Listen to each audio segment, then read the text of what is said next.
Had to eat it. Okay. 1-2. Popped up. Let's see. Lee can't get it. The runner's in his way. And the out. Hold everything. Forget the play. Forget the play. Carlos Lee was blocked by Andre Ethier, and the out immediately called by Todd Tichenor.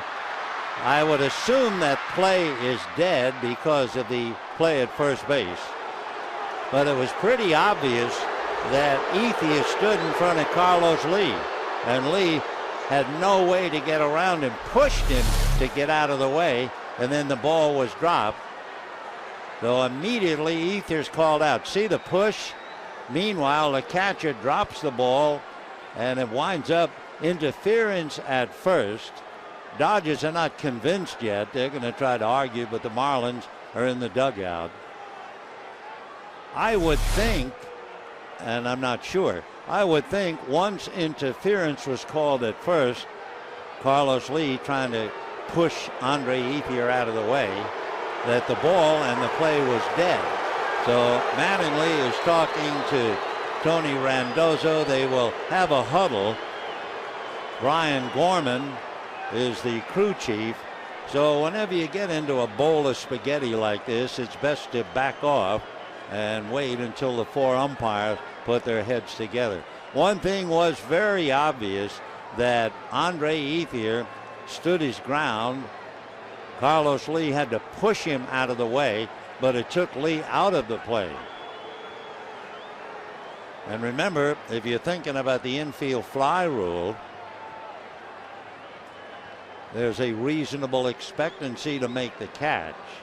And there wasn't a reasonable expectancy when the catcher had to run 45 feet up along the first baseline to make a lunging try and couldn't make the play. So we shall wait. With any more guesswork, Mattingly's going to have to wait. The umpires are not finished yet. Big game, of course. It may be just a workout for the Marlins, but not for the Dodgers. Two back of the Giants, who play in about an hour and 15 minutes. So we shall wait.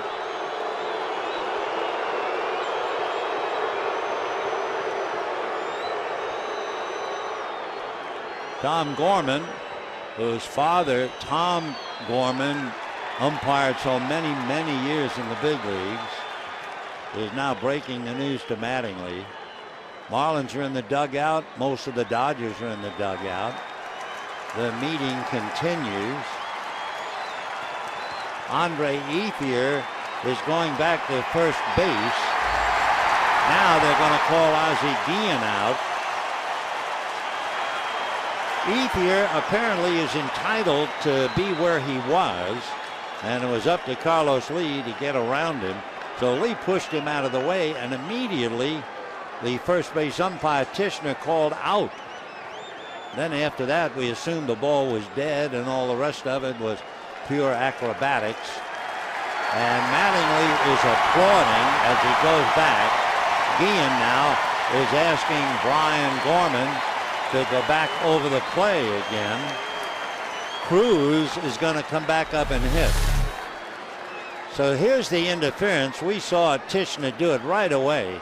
And that's when I thought the ball was automatically dead. All the rest of it, we thought they were just running around. Well, they're not finished yet. Davey Lopes is now getting into the discussion.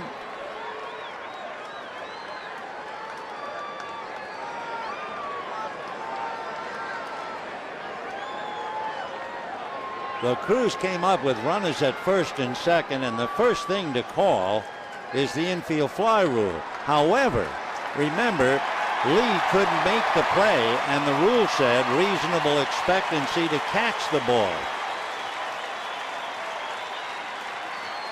So now, by rights, I think, they're going to go back and call obstruction on the part of Ethier. I think that's going to be the settlement. Lee did not have that reasonable chance to handle it. So when Tichenor raised his hand, he was calling obstruction. pretty hard to obstruct that big bull over there at first base. The guy who produces Brahma bulls in the offseason. So what they're going to do, Ethier will be out. Gonzalez has to stay at second. Since Cruz is going to be allowed to hit again, we assume we'll wipe away the pop fly and the infield fly rule and just settle on obstruction.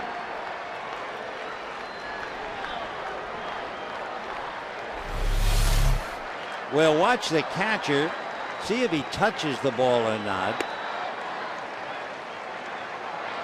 The ball landed fair and then kicked foul, but Ethier's out of there. One way or another, Ethier had to be out, and he is.